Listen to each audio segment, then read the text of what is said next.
성도 여러분, 안녕하십니까? 코로나와 바쁜 일상으로 지친 우리 성도들 가정에 하나님의 은혜와 평강이 함께 하시기를 기원합니다. 전국적으로 코로나 바이러스가 확산 추세에 있어서 우리 성도들은 무엇보다도 개인 위생 관리, 건강 관리에 힘쓰시기 바랍니다. 자기 자신의 건강과 또 가족들의 안전을 위해서 또 교회 공동체를 위해서 가급적이면 불필요한 외출이나 또 외식은 자제하시고 가급적이면 집에서 주말을 가족과 함께 보내시기 바랍니다. 정부 방역 조치에 협조하는 차원에서 우리 교회도 대면 예배를 드리지 않고 이렇게 비대면 온라인 예배를 드리고 있습니다. 온라인 예배를 드리는 각 성도들은 가정에서 가족과 함께 예배 드리면서 또 주변에 있는 다른 성도들, 이웃들에게는 전화나 문자로 서로 안부를 주고받으시기 바랍니다. 속히 우리 교회가 하나님께 드리는 예배와 성도들의 교제를 회복할 수 있도록 여러분이 함께 기도해 주시기 바랍니다. 그리고 수요 성경 강해 역시 계속해서 온라인으로 동영상을 올리고 있습니다. 지금 현재 사무엘기 상을 강론을 하고 있으니까 여러분들 인터넷 유튜브나 아니면 교회 홈페이지를 통해서 사무엘기 강해를 들어보시고 성경에 대해서 보다 깊이 이해하고 또 하나님께서 주시는 교훈들을 자기의 삶에 적용하는 시간이 되시기 바랍니다. 오늘 우리가 함께 읽을 말씀은 에베소서 2장 16절에서 19절 말씀입니다. 에베소서 2장 16절에서 19절 말씀 제가 낭독하도록 하겠습니다. 또 십자가로 그 원수되게 하는 것을 죽이사 친히 십자가로 이 둘을 한 몸으로 하나님과 화해하게 하려 하심이라. 또 그분께서 오셔서 멀리 떨어져 있던 너희에게와 가까이 있던 그들에게 화평을 선포하셨느니라. 그분을 통하여 우리 둘이 한 성령을 힘입어 아버지께로 나아감을 얻나니 그러므로 이제 너희는 더 이상 낯선 자와 외국인이 아니요 오직 성도들과 더불어 동료 시민이요 하나님의 집안에 속한 자들이며. 아멘. 함께 기도하겠습니다. 하나님 아버지, 코로나 바이러스로 인해서 일상이 무너지고 하나님께 드리는 예배와 우리 성도들의 교제가 제한을 받고 있는 상황입니다. 우리 온 국민이 마음을 합하여 이 코로나 위기를 극복할 수 있도록 도와주시고 또 하나님의 은혜 가운데에서 우리가 다시 함께 만나서 예배드리고 교제하는 날이 속히 올 수 있도록 도와주옵소서. 개인적인 위생과 건강관리 또 방역 지침을 잘 준수하는 가운데에서 우리 교회와 성도들이 주변 모든 시민들에게 모범을 보이고 또 선한 간증을 드러낼 수 있게 도와주옵소서. 오늘도 이렇게 말씀을 통해서 하나님의 진리를 함께 나누고자 합니다. 오늘 선포되는 말씀을 통해서 우리가 하나님의 백성이 된 것을 기뻐하고 감사하며 또 하늘나라 백성이 된 자로서 천국 시민권을 누리는 그리스도인이 되게 인도하여 주옵소서. 예수님의 이름으로 기도합니다. 아멘. 아기를 임신하고 있는 임신부는 출산할 날이 가까이 오면 올수록 기대감을 가지고 또 몸과 마음을 언제나 조심합니다. 그리고 자기가 가장 편안하고 가장 깨끗하고 준비된 곳에서 아이를 출산하기를 원합니다. 하지만 뜻하지 않게 갑자기 산통이 찾아와서 엘리베이터 안에서 출산하시는 그런 분도 있습니다. 어떤 분은 정말 당황스럽게 화장실에서 아이를 출산하는 그런 분도 있다고 합니다. 달리는 열차 안이나 고속버스 안에서 출산하는 그런 분들도 있습니다. 얼마나 당황스럽고 또 얼마나 마음이 아플까요? 깨끗하고 준비된 곳에서 아이를 낳기를 원했는데 갑자기 출산을 하게 되면 누구나 놀라고 또 어쩔 줄 몰라 합니다. 한국을 출발하여 미국 하와이로 가는 비행기 안에서 어느 임신부에게 갑작스럽게 산통이 찾아왔습니다. 다행히 승무원이 비행기 승객들 가운데에서 의사 선생님, 간호사 선생님 있으면 도와달라고 요청을 했는데 마침 의사와 간호사 선생님을 발견하고 이제 산모의 출산을 이제 돕게 되었습니다. 하늘을 날아가는 비행기가 속도를 줄이거나 아니면은 고도를 함부로 낮출 수는 없고 멈출 수도 없어요. 비행기는 정류장이 없습니다. 계속 하늘을 날아갈 수밖에 없는데 산통이 몇 시간 동안 계속되는데 출산을 하지를 못하는 거예요. 의사 선생님도 간호사도 계속 옆에서 곧 출산할 때가 가까이 왔으니까 조금만 더 참고 견디고 조금만 더 힘을 주라고 하는데 산모는 물어봅니다. 우리가 지금 어디쯤 왔어요? 태평양 상공을 날고 있습니다. 안심하고 출산하십시오. 근데 산모가 영 기력이 없고 힘을 쓰지를 못합니다. 그렇게 또 한두 시간 진통이 계속되는 가운데에서 이제는 정말 잘못하면 아이가 위험할 수도 있으니까 제발 정신 차리고 집중하시라고 산모가 다시 물어봅니다. 지금 우리가 어디쯤 왔어요? 스튜디오스가 이야기해 줍니다. 하와이 상공입니다. 그 말을 듣고 산모가 힘을 주더니 마침내 출산에 성공했습니다. 미국 영토인 하와이에서 태어난 아이는 출생과 함께 미국 시민이 되었습니다. 이 산모는 자기 아이를 미국 시민권자로 만들기 위해서 하와이에 원정 출산을 가는 길이었습니다.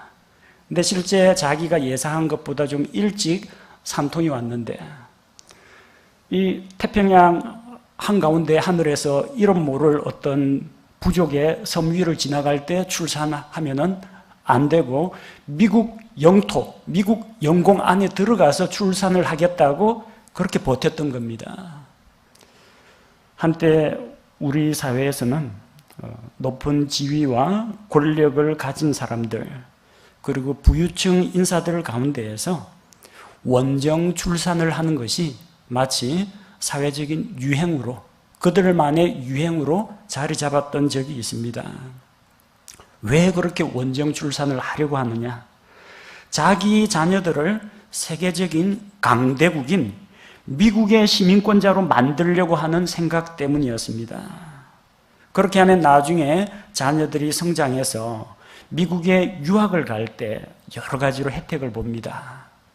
학자금을 면제받거나 혹은 장학금을 받을 수도 있습니다.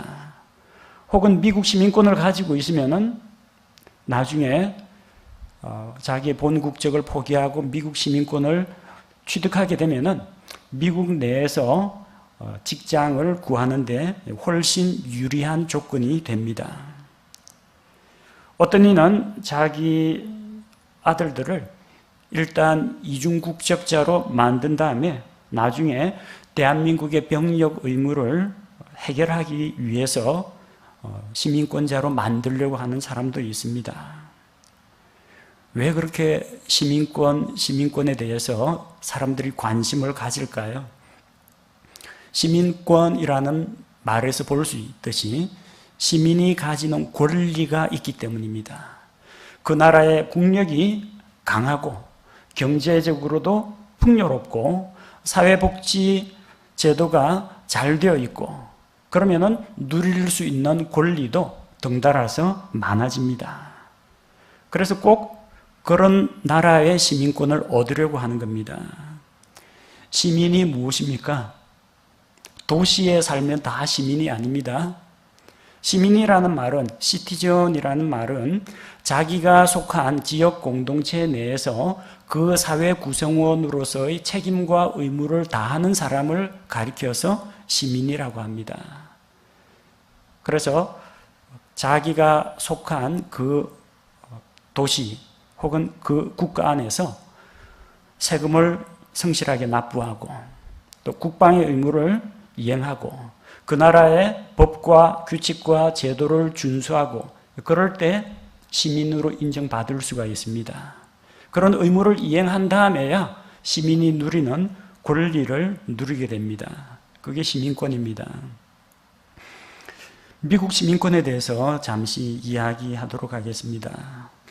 미국 시민권을 사람들이 갖기를 원하는 그런 이유가 있어요. 그 미국 시민이 되면 누릴 수 있는 그런 혜택 때문입니다. 어떻게 미국 시민권을 얻을 수가 있느냐? 선천적으로 얻는 방법이 있고 후천적으로 얻는 방법이 있습니다. 미국은 속지주의 정책을 채택하고 있습니다. 땅을 중심으로 출생지 원칙에 따라서 시민권을 부여합니다.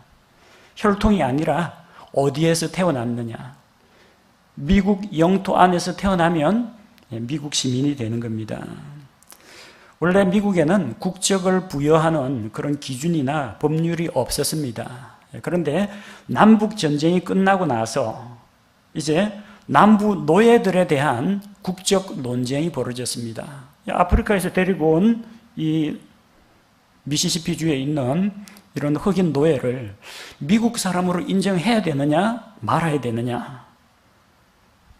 근데 혈통을 가지고 이야기하면은 아무도 미국 시민이 될 수가 없어요. 근데 사회에서 상당히 많은 숫자를 차지하고 또 미국의 경제에 직간접적으로 영향을 미치는 사람을 미국 국민이 아니다 할 수도 없잖아요.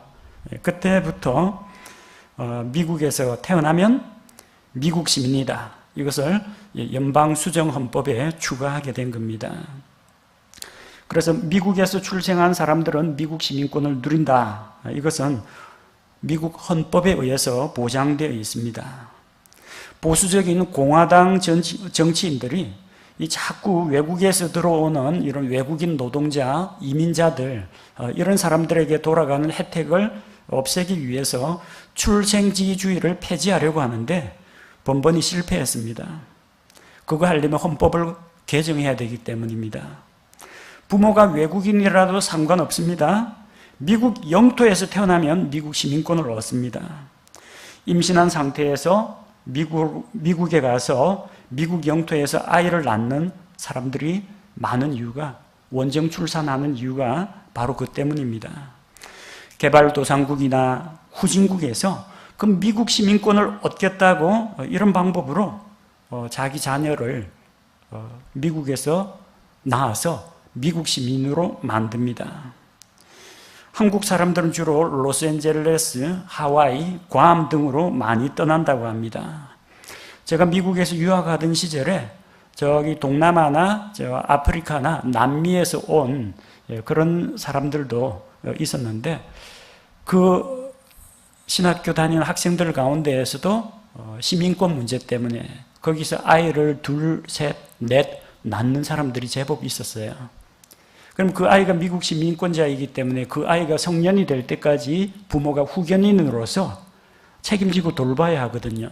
정부에서 각종 혜택이 나옵니다. 미국에서 그 부모가 계속해서 거주할 수 있도록 정부가 허가를 해줍니다. 선천적으로 얻으려면 미국 땅에서 태어나야 합니다. 또 다른 방법이 있어요. 후천적인 방법. 후천적으로 시민권을 취득하는 방법이 있습니다. 그러자면 이제 먼저 영주권을 얻어야 되겠죠. 영주권이라는 것은 미국에서 영원토록 거주할 수 있는 그 자격, 권리를 이야기합니다. 영주권에 대해서 여러 가지 방법이 있다고 합니다. 가족이 초청해서 이민을 가는 방법. 시민권자인 부모나 배우자, 자녀, 형제, 자매를 미국으로 초청해서 영주권을 신청하는 방법이 있고요. 그 다음에 투자 이민이라고 해서 일정한 금액 이상을 미국에 투자해서 10명 이상의 직원을 고용하면은 투자 이민으로 허용이 됩니다. 그럼 영주권 나옵니다. 혹은 자기가 가지고 있는 직업을 근거로 해서 미국 내에 자기가 취업을 하게 되면 직장에서 영주권 스폰서를 해주면은 그 사람이 미국 내에서 영원토록 거할 수 있는 영주권을 얻을 수가 있습니다. 혹은 시민권자와 결혼을 통해서 영주권을 얻기도 합니다. 이렇게 이제 영주권을 얻고 나면 미국에서 영주권자로 5년 이상 거주하거나 시민권자와 결혼해서 3년 이상 함께 거주하면 시민권을 신청할 수가 있습니다. 물론 그동안의 어떤 범죄라든지 이런 거에 휘말리지 말아야 하고요. 그 다음에 이제 성실하게 결혼 생활을 해야 되고, 미국 내에 다른 데 어디 외국으로 막 나다니지 말고, 일정 기간 동안 미국 내에 30개월 이상 계속해서 거주하는 이런 것들이 갖춰지면은 영주권자도 시민권 신청을 할 수가 있습니다. 그 이외에 또 미국에 아까 시민권자라는 말은 그 도시, 그 국가의 이득을 위해서 책임과 의무를 다하는 사람이라고 했죠. 세금을 납부하거나 국방의 의무를 다하거나. 한 가지 방법이 미군에 복무하면은 시민권을 주는 제도가 있습니다. 어떤 방법이냐면 이제 매분이 프로그램이라고 했어요. 외국인 특기자 모집병입니다. 미국에서는 모병제를 채택하고 있기 때문에 군에 자원 입대하는 사람들이 많지가 않습니다. 근데 군대에는 꾸준히 군병력에 대한 수요가 있습니다. 2008년 조지 부시 행정부에서 이라크 전쟁, 아프가니스탄 전쟁을 하면서 군에 자원 입대하고 또 특히 위험한 지역에 나갈 장병을 모집하는데 모집이 잘 안 돼요. 그래서 어떤 방법을 사용했느냐?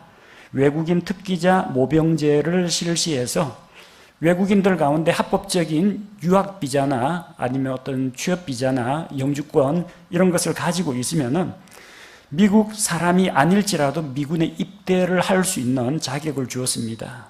이런 사람들은 매분이 프로그램에 지원한 다음에 병 기본 훈련을 받고 예비군으로서 하루만 딱 복무해도 바로 미국 시민권이 나옵니다. 근데 지금 현재 트럼프 정부에 와가지고 트럼프가 조금 인종차별 정책, 그러니까 자국민 우선 정책을 많이 펼치다 보니까 제도는 지금 남아있는데 입영 통지서를 안 보내고 있어가지고 실상은 이제 없는 거나 마찬가지라고 합니다. 그래서 그 시민권을 얻으려면요, 해당 국가에서 태어나거나 아니면 혈통주의를 채택하는 나라라면 해당 부모님 밑에서 태어나거나 그 국적의 부모님에게서 태어나거나 혹은 자기 공로로 사업을 하거나 아니면 국방의 의무를 이행하거나 뭔가를 해야만 시민권을 얻을 수 있다는 이야기예요. 동남아에서 국내에 일하러 들어온 외국인 노동자들이 많습니다. 한국에 머물면서 한국 시민권을 취득하려고 합니다. 우리나라는 속지주의가 아니라 속인주의, 혈통주의입니다. 그래서 한국인 남자나 한국인 여자하고 결혼을 해서 시민권을 얻으려고 합니다.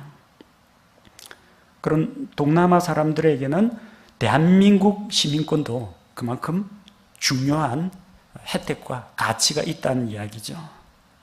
미국에 이주한 멕시코 사람들 혹은 불법 체류자들 또 동남아나 인도나 여기서 미국으로 건너간 사람들 가운데에서 많은 사람들이 여러 가지 방법으로 미국 시민권을 얻으려고 합니다. 왜 얻으려고 하느냐?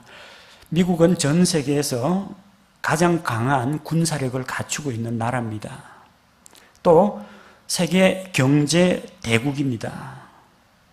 그래서 이 강력한 국가를 힘입어서 그 시민들은 전 세계 어디 나가도 혜택을 받습니다.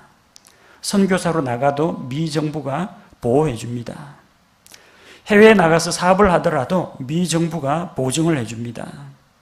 해외 유학을 가 있더라도 아무리 위험한 국가에 가 있더라도 미국 정부가 그 유학생이나 이민자나 해외 출장 나간 사람들의 안전을 지켜주기 때문입니다. 보통 한국인들 외국에서 낯선 곳에서 사기를 당하거나 테러를 당하면은 외교부 통해 가지고 한국 대사관에 연락을 한다고 합니다. 근데 대사관 통해서 도움을 받은 사람이 별로 없다고 합니다. 어떤 사람은 도움을 요청했는데 제가 이런 사정이 있는데 어떻게 도와주실 수 있습니까? 없어요. 연락하지 마세요. 한국 대사관에서 그렇게 이야기하더랍니다. 주변 교포들한테 물어보니까 외교부 도움 받을 생각하지 말고 현지 경찰한테 뇌물 주는 게 가장 빠르다고 합니다. 우리 대한민국 국민이 대한민국 정부를 신뢰하지 못한다는 이야기입니다. 아니, 정부가 국민에게 신뢰를 주지 못했다는 이야기입니다. 미국은 북한에 누가 억류되어 있다고 하면은 모든 외교적 군사적인 방법을 가리지 않고 미국 국가가 나서서 자국민을 보호합니다. 이게 시민권자의 특권이에요. 미국 시민권을 가지면 미국 국가에 영향력이 미치는 그 범위 안에서 마음대로 직장도 갖고 경제활동도 하고 공부도 할 수 있습니다. 미국 시민권을 가지면 자기가 이전에 어느 나라 사람이었든지 그건 관계없습니다. 인종이나 국적이나 관계없이 미국 시민권이 되는 바로 그 순간 옛날 자기가 속해 있던 국가에서 부과한 세금, 병력, 모든 의무에서 해방이 됩니다. 자유롭게 됩니다. 바로 그런 이유 때문에 사람들은 강력한 국가의 시민권을 얻기를 원하는 겁니다. 신약 성경에는 당시 전 세계를 지배하던, 거의 전 세계의 3분의 1을 지배하던 로마 제국의 시민권에 대해서 성경이 이야기하고 있습니다. 그 로마 시민권을 가장 유용하게 활용한 사람이 누구냐? 사도 바울입니다. 당시는 로마 시민권은 오늘날 미국 시민권 못지않게 엄청난 특권을 가지고 있었습니다. 로마는 전 세계를 지배하고 식민지를 늘려나갔습니다. 또 전쟁과 점령지 관리를 위해서는 군인들이 많이 필요했어요. 그래서 전쟁터에서 공을 많이 세우면 미국에서 적용한 외국인 특기자 모병제하고 똑같습니다. 전쟁터에서 많은 전공을 세운 사람에게 로마 시민권을 주었습니다. 시민권자는 자기가 속한 공동체를 위하여 자기의 책임과 의무를 이행하는 사람이라고 했어요. 로마를 위해서 피 흘려 싸운 군인들에게 로마 시민권을 주었습니다. 어떤 사람은 돈을 주고 시민권을 샀습니다. 지금도 캐나다나 미국이나 이런 데 투자 이민이라고 해서 100만 달러 이상을 예치를 해두고 사업을 하고 직원 10명, 미국 내 직원 10명 고용 창출을 하면은 투자 이민이라고 해서 시민권을 주는 제도가 있습니다. 이렇게 로마 시민권도 돈 주고 살 수가 있었습니다. 사도행전 22장 28절에 보면 유대인들에게 봉변을 당하고 있는 바울을 로마 군대의 총대장이 구출해냈습니다. 그래서 총대장이 이야기합니다. 총대장이 응답하되 나는 많은 돈을 들여 이 자유를 얻었노라.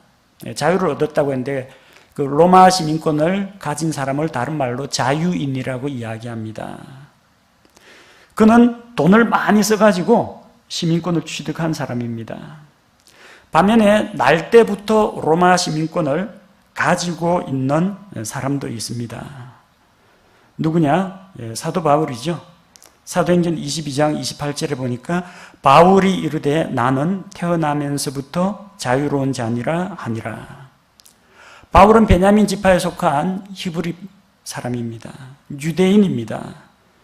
빌립보서 3장 5절에 보면은 베냐민 지파에 속한 자요 히브리인 중에 히브리인이요.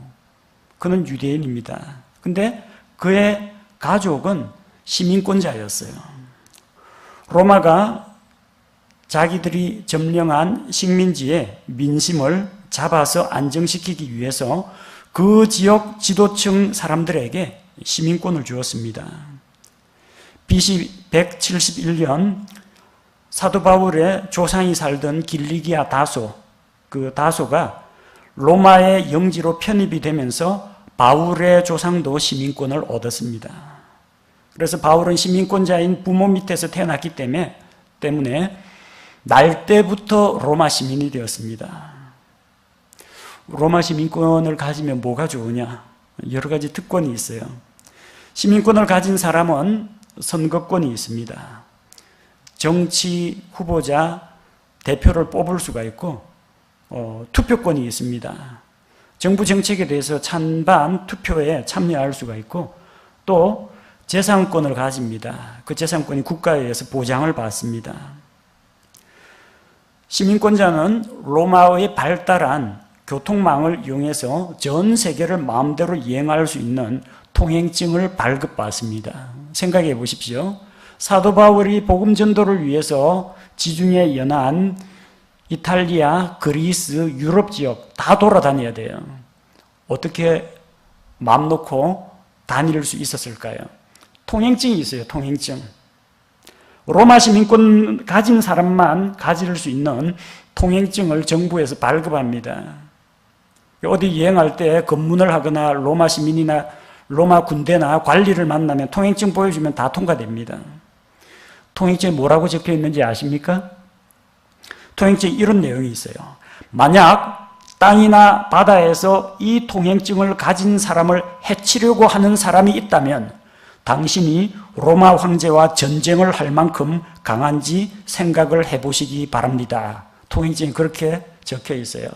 누가 로마 시민권 가진 사람이 이게 뭐 강도질을 하려거나 아니면 못 간다고 뭐 통행세를 받으려고 한다거나 배를 안 태워준다거나 그러면 통행증에 그래 적혀 있어요. 당신이 로마 황제하고 맞짱 떠서 이길 자신이 있거든 이 사람을 핍박해라. 이 사람을 건드리는 것은 로마 제국의 황제를 건드리는 것과 같다. 그만큼 강력한 지지를 해준다는 겁니다. 로마 시민권이 되면 로마 황제의 권세를 등에 업을 수가 있습니다. 로마 군대가 그를 지켜준다는 이야기입니다. 바울이 이 로마 시민권을 잘 써먹었어요. 로마 시민권을 가진 사람은 재판 없이 고문이나 형벌을 받지 않습니다. 사도 바울이 유대인들에게 곤욕을 당하고 있을 때 구출을 해냈는데 유대인이 저 사람은 죽여야 한다니까 총대장이 그것도 알지도 못하고 자세한 것도 모르면서 바울을 가죽끈으로 결박하라 했습니다. 사도행전 22장 25절에 그들이 가죽끈으로 그를 묶으니 바울이 곁에 서 있던 백부장에게 이르되 너희가 로마 사람인 자를 죄도 정하지 아니하고 채찍질하는 것이 법에 맞느냐 이 말을 듣고 깜짝 놀랐습니다. 로마 시민권자를 재판 과정도 거치지 않고 결박했다는 이야기예요. 이거는 그 총대장 잘못이고 만약에 재판석에서 결박했다면 재판관이 엄중하게 문책을 당할 그런 사안입니다.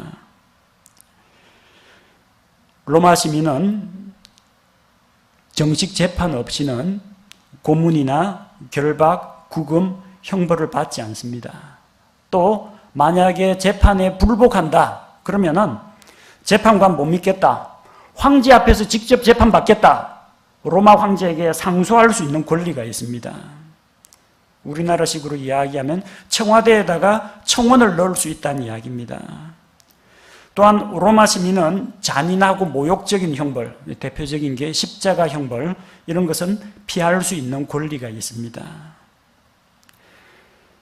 바울은 유대인들로부터 핍박을 받아가지고 하나님과 성전을 모욕했다 그런 죄목으로 고소를 당했습니다.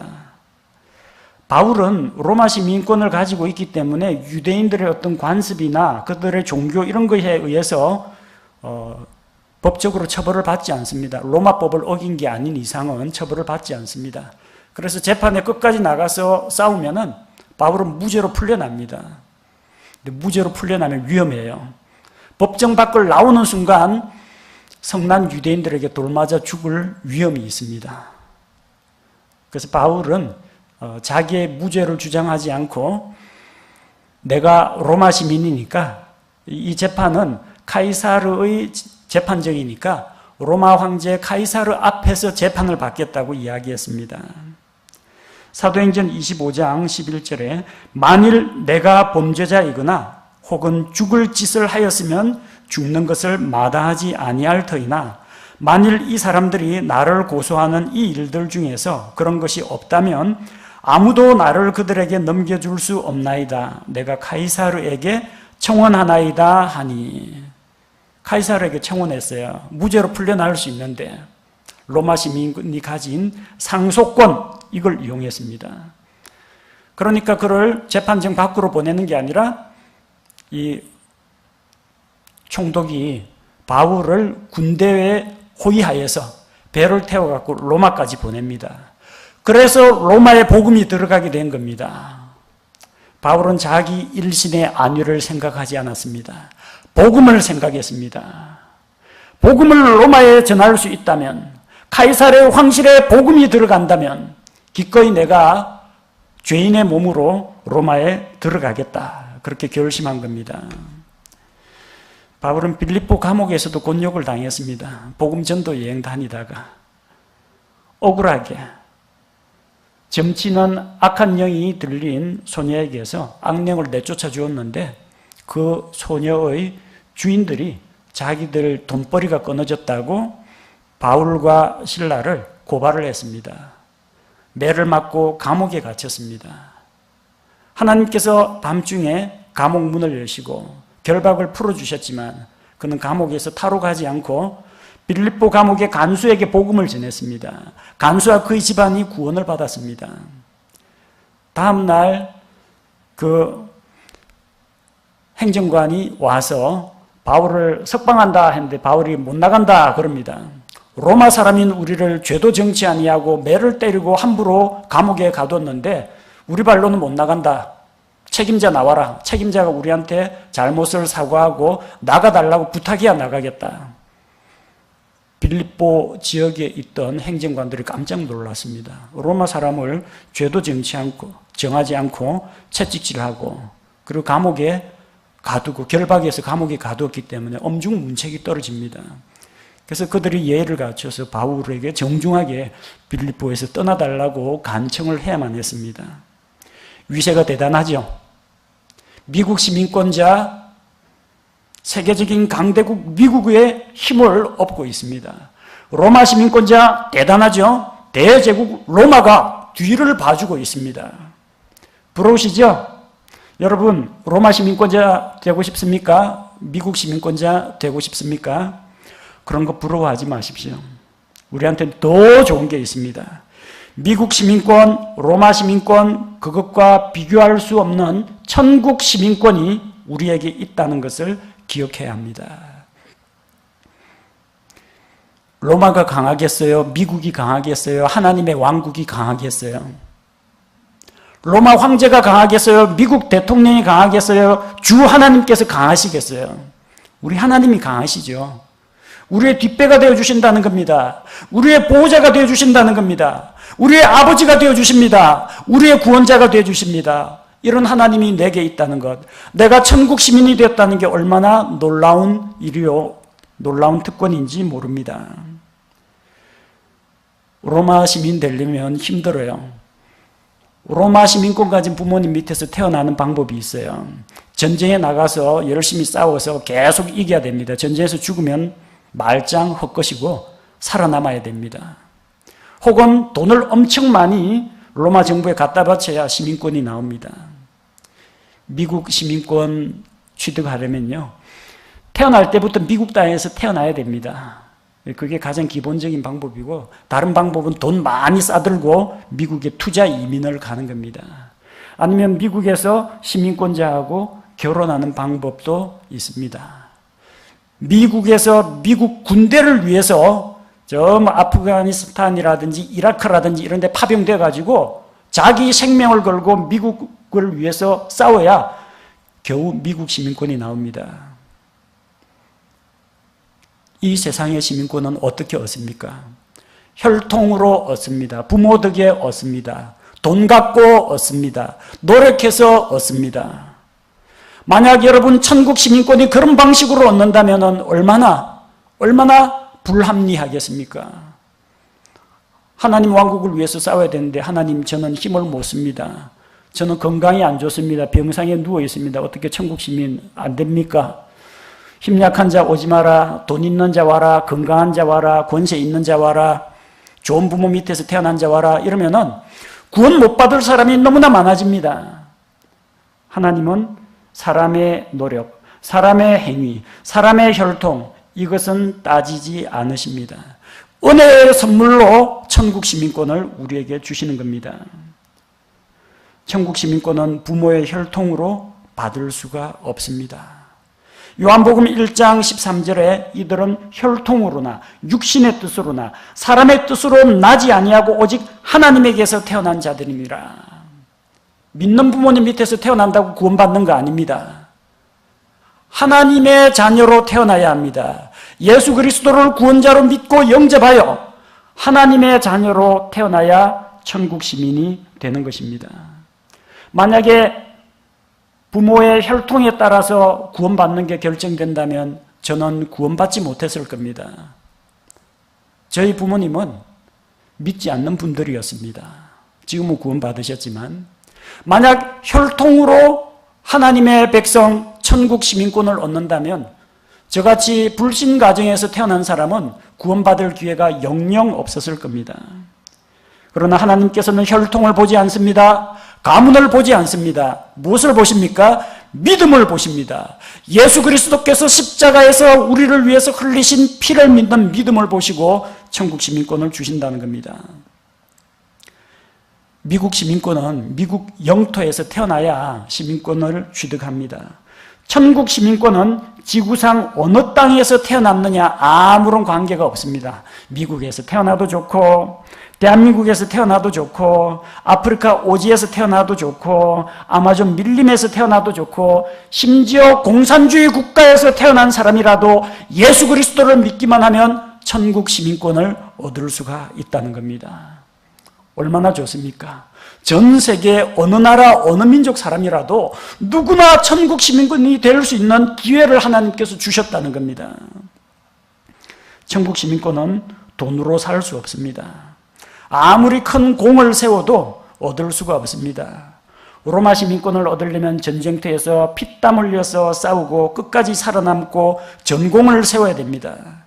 미국 시민권 얻으려면 취업을 하든지 이민을 하든지 거기서 몇 년 동안 영주권자로 거주해야 되고 영주권 얻기도 힘들어요. 영주권 얻은 다음에도 5년 이상 미국에서 계속해서 머물면서 미국 생활을 해야 되고 나중에는 시민권 심사 보고 미 헌법 앞에서 시민권 선서도 해야 되고 여러 가지 해야 될 일이 많습니다. 거저 되는 게 아니에요. 노력으로 됩니다. 돈 갖고 됩니다. 뭔가 혈통이든지 결혼이든지 뭐가 있어야 얻을 수가 있다는 겁니다. 그러나 천국 시민권은 우리의 노력, 우리의 공로는 필요 없고 모든 필요한 것은 예수님께서 십자가에서 피 흘려 죽으시면서 다 이루었다. 우리는 예수님께서 다 이루어 놓으신 그것을 믿음으로 받아들이기만 하면 된다는 겁니다. 얼마나 좋습니까? 부모 덕 없어도 괜찮아요. 돈 없어도 괜찮아요. 전쟁에서 싸우거나 그런 거 안 해도 괜찮아요. 오로지 하나님의 은혜로 믿음을 통해서 천국 시민권을 얻습니다. 천국 시민권은 오로지 은혜로 믿음을 통해 얻게 되는 것입니다. 우리는 본래 다 죄 아래 태어났어요. 어둠의 권능 아래 있었습니다. 사탄의 왕국에 속해 있던 자들입니다. 그런데 골로새서 1장 13절 말씀에 그분께서 우리를 어둠의 권능에서 건져내사 자신의 사랑하는 아들의 왕국으로 옮기셨으니 이전에는 우리 국적이 어디였느냐? 사탄의 왕국이었어요. 사탄이 시키는 대로 했어요. 이 세상 통치자, 공중의 권세 잡은 자, 마귀의 지배와 영향력 아래 있었던 우리가 이제 예수 그리스도 십자가 대속의 공로로 말미암아 사랑하는 그분의 아들 예수 그리스도의 왕국으로 옮겨졌습니다. 국적이 바뀌었다는 겁니다. 옛날 내가 가졌던 그 국적은 나에게 아무런 영향을 미치지 못합니다. 사탄의 왕국에서 나를 올가매었던 그런 죄의 영향력, 그것은 이제 더 이상 힘을 쓰지 못합니다. 예수님의 십자가의 권세가 사탄의 결박을 깨뜨리셨기 때문입니다. 예수님의 십자가 대속으로 말미암아 우리는 천국 시민권을 얻게 되었습니다. 에베소서 2장 16절 오늘 읽은 말씀 가운데 또 십자가로 그 원수되게 하는 것을 죽이사 친히 십자가로 이 둘을 한 몸으로 하나님과 화해하게 하려 하심이라. 그 결과 예수님이 십자가로 우리로 하여금 하나님과 화목하게 하시고 화해하게 하심으로 말미암아 19절 그러므로 성도들과 더불어 동료 시민이 되었다는 겁니다. 예수님의 십자가 대속의 공로로 내가 천국 시민이 되었다는 이야기예요. 성령님으로 다시 태어난 사람은 하나님의 왕국 백성이 됩니다. 믿는 부모에게서 태어난다고 구원이 상속되는 것은 아닙니다. 육에서 난 것은 그냥 육입니다. 성령에게서 난 것은 영입니다.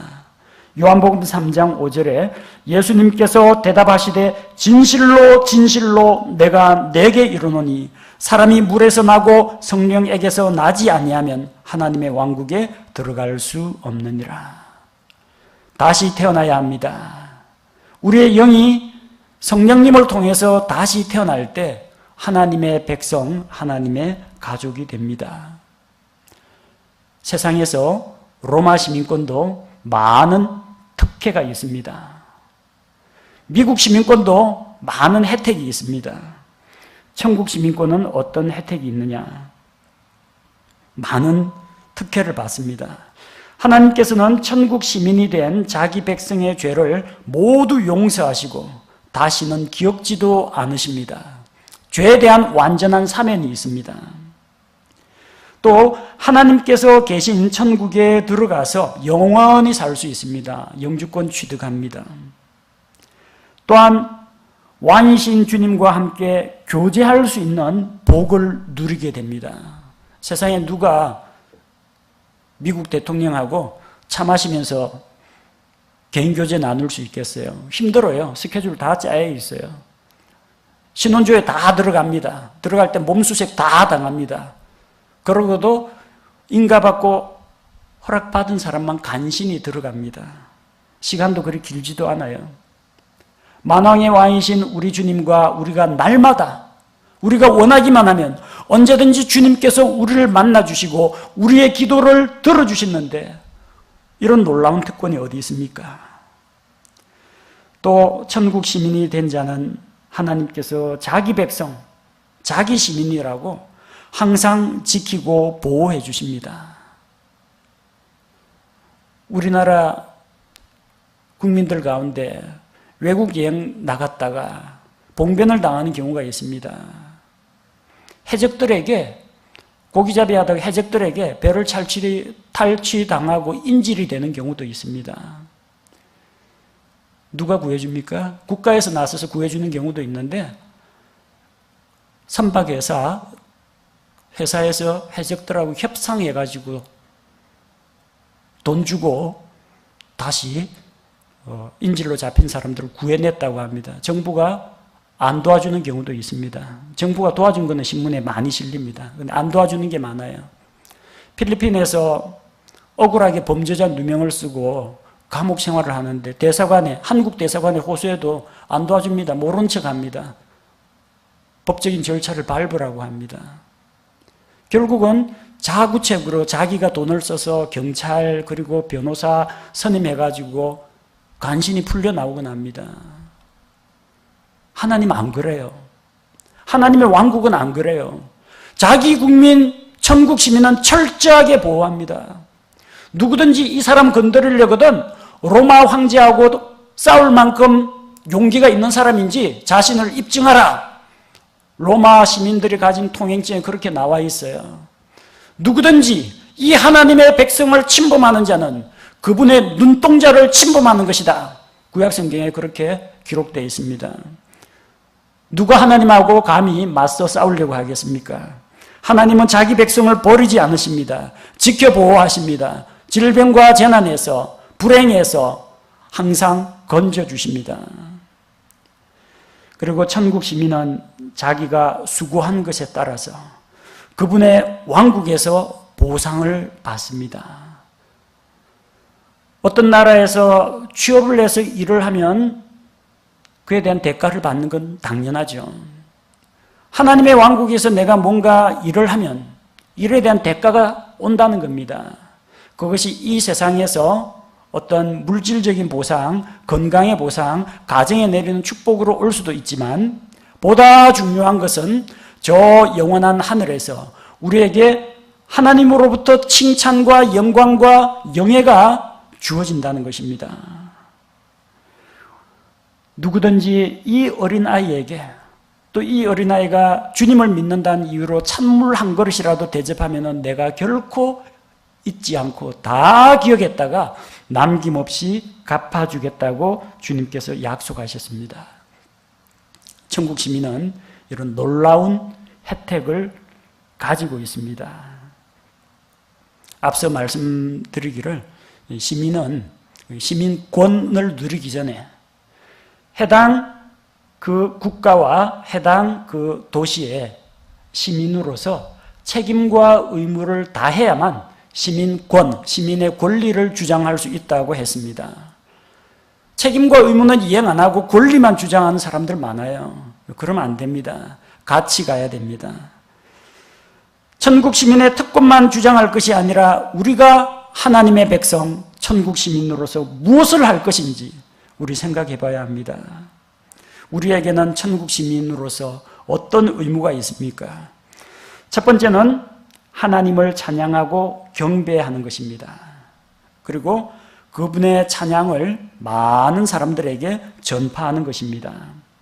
베드로전서 2장 9절에 그러나 너희는 선정된 세대요 왕가의 제사장이요 거룩한 민족이요 특별한 백성이니 이것은 너희를 어둠에서 불러내어 자신의 놀라운 빛으로 들어가게 하신 분께 대한 찬양을 너희가 전하게 하려 하심이라. 하나님께 대한 찬양을 전하고 하나님을 찬양하고 그 찬양을 세상 많은 사람들에게 전하는 것이 천국 백성, 천국 시민권을 가진 자의 의무입니다. 둘째로 우리는 천국 시민으로서 하나님의 왕국을 위한 홍보대사가 되어야 합니다. 고린도후서 5장 20절에 그런즉 하나님께서 우리를 통해 너희에게 간청하시는 것 같이 이제 우리가 그리스도를 위한 대사가 되어 그리스도를 대신하여 너희에게 간구하노니 너희는 하나님과 화해하라. 죄 많은 세상과 거룩하신 하나님을 화해시키는 바로 화해의 사역을 하나님께서 우리에게 맡기셨습니다. 그래서 우리는 나가서 복음을 전해야 합니다. 믿지 않는 자들에게 홍보대사가 되어서 천국은 이런 곳입니다. 천국으로 여행 오십시오. 천국의 영주권 가지십시오 하고 나아가서 홍보를 해야 됩니다. 복음 선포를 통해서 이런 일을 할 수가 있습니다. 그리고 셋째로는 천국 시민이면 우선권을 천국에 맞춰야 됩니다. 내가 대한민국 국민이면 대한민국 국가의 이익을 위해서 세금도 내고 병력의 의무도 이행하고 또 행정명령도 수용을 하고 해야 하는 것처럼 내가 하나님의 왕국에 속한 사람이라면 세상 왕국, 내 개인사보다는 하나님의 왕국의 우선순위를 맞추는 것이 옳습니다. 마태복음 6장 33절에서 오직 너희는 첫째로 하나님의 왕국과 그분의 의를 구하라. 그리하면 이 모든 것을 너희에게 더하시리라. 하나님의 왕국을 첫 자리에 우선순위 1번으로 올려놓고 우리가 주님을 위해서 일할 때 그것이 천국 시민의 마땅한 도리요 주님께서 기뻐하시는 일입니다. 사랑하는 성도 여러분, 우리는 예수 그리스도를 믿음으로 모두 하나님의 왕국의 백성이 되었습니다. 천국 시민권을 갖게 되었습니다. 이 시민권에 대해서 잊어버리고 패배와 절망 가운데 살아오지 않았습니까? 이런 놀라운 특권과 혜택이 있는데 그 혜택과 특권을 누리지도 못하고 발휘하지도 못하고 살지는 않았습니까? 오늘 이 말씀을 통해서 우리에게 주신 이 놀라운 복을 하나님 앞에서 기뻐하고 감사하며 구원자이신 주님께 감사를 드리며 또 많은 사람들에게 천국 시민권의 혜택과 천국이 하나님의 은혜와 믿음을 통해서 들어갈 수 있는 왕국임을 많은 사람들에게 알리는 예수 그리스도의 증인이 되어야겠습니다. 함께 기도하겠습니다. 아버지 하나님, 예수 그리스도의 십자가의 대속의 피로 말미암아 우리를 구원하여 주시고 우리에게 천국 시민이 되는 놀라운 특권을 주신 것을 감사를 드립니다. 세상에 있는 많은 사람들은 미국과 같은 강대국의 시민이 되는 것을 자랑스럽게 여기고 또 그 시민권을 취득하기 위해서 정말 많은 노력을 기울이고 얻으려고 애를 씁니다. 우리에게는 이 세상에서 주는 시민권과 감히 비교할 수 없는 천국 시민권이 주어졌습니다. 전능하신 하나님께서 보증을 하시고 또 하늘에 속한 모든 자원들을 우리에게 아낌없이 주겠다고 약속하신 우리 주님, 천국 시민이 되는 것이 얼마나 놀라운 특권과 또 혜택인지 우리가 깨닫게 하여 주옵소서. 그동안 잘 알지 못하여 우리가 이 시민권을 누리지 못했다면 이제라도 하나님 주시는 그 복을 감사함으로 받아 누리고 맛보아 알게 하여 주옵소서. 천국 백성된 자로서, 천국 시민권자로서 마땅히 하나님께 찬양과 경배와 예배를 드리며 하나님을 섬기며 또한 하나님을 위한 홍보대사가 되어서 천국을 세상 사람들에게 널리 전하고 천국에 들어가는 길이신 예수 그리스도를 증언하는 그리스도의 증인이 되게 하옵소서. 크고 작은 일에서 하나님의 왕국의 우선순위를 맞추고 살아가는 성도들이 되게 하여 주옵소서. 예수님의 이름으로 기도합니다. 아멘.